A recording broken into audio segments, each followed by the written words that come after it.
guys, I will show you now this typical city of eastern Albania, and you see some of the houses are already nice, because how it happened.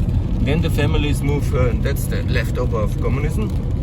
That's how people walk here, because the public transport is not there.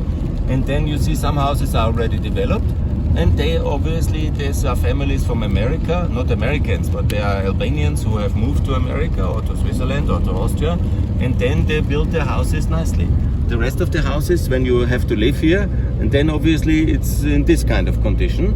But of course the families who are able to find a way to join the West and the free world and go, and they come back and they invest in the houses, and it's prestigious, and that's the picture all over Southeastern Europe.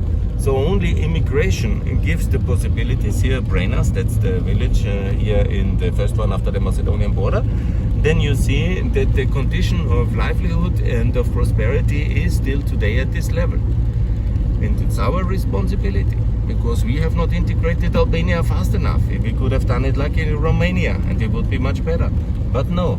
So the people have, because we don't build the infrastructure, and the situation is simply like it is, then obviously immigration and gaining remittances in Switzerland, Austria, Germany, Italy, or wherever is the only real kind of business model which these families have. And we don't build the highways, we don't offer the euro as currency, we don't offer EU membership, and everybody who is reasonable thinks, how can I get out of here? And that's the reality, obviously. And then migration, there's some communist leftovers, some dirt, and then you see that the reality, especially in the very centralistic, I will show you also Tirana, that's a boom town, that's really amazing. But here in the periphery, at the border towns to Macedonia and also to Kosovo, it looks like that in 2021, and you can say, okay, it's the rain, but it's simply very problematic. And it's the meaning is the most the logical conclusion is faster EU integration. This is what we need to do, because it's the only way for the families. And then you have, of course, regular immigration, regular access to the labor market, as I said. Then you have more investments, and then you have more prosperity. And then the people will say, okay, I will live here, I will invest here, I trust in the future, because we have to give the trust in the future for this country. That's so important. We must help the Albanians. Here is the clear way towards the EU. Here is the currency, and now let's build this country. And that can only happen inside.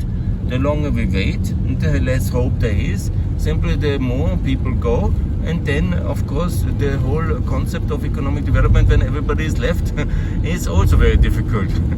And then what then? Here you see some of these leftover legacy communist factories. The communists always built some factories, but they were never commercially viable.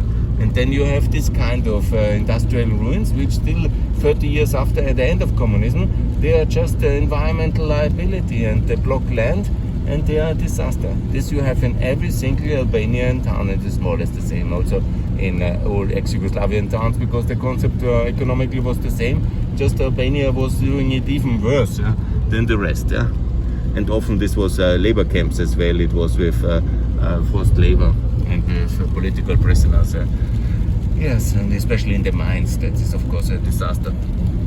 But this is the story of Albania, and if we don't have the courage and the understanding to get Albania into the European Union, then it will be continuing and even getting worse.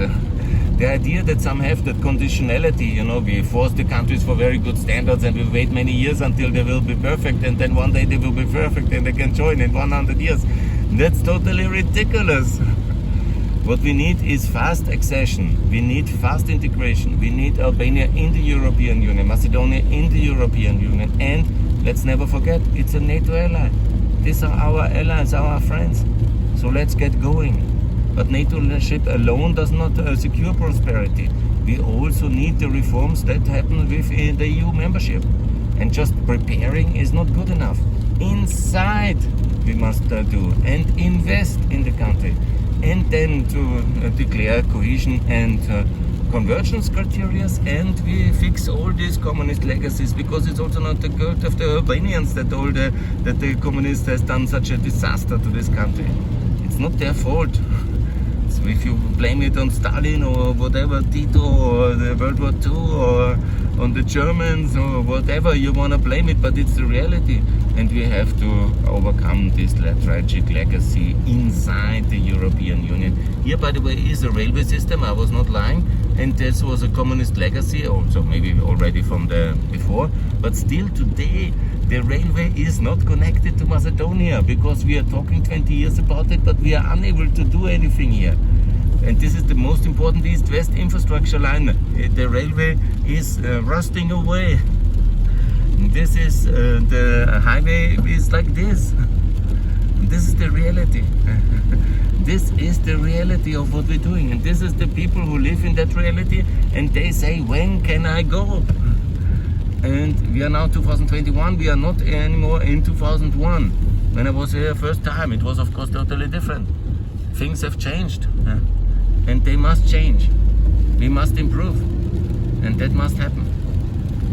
Thanks a lot for listening. More to come from Pax Europiana.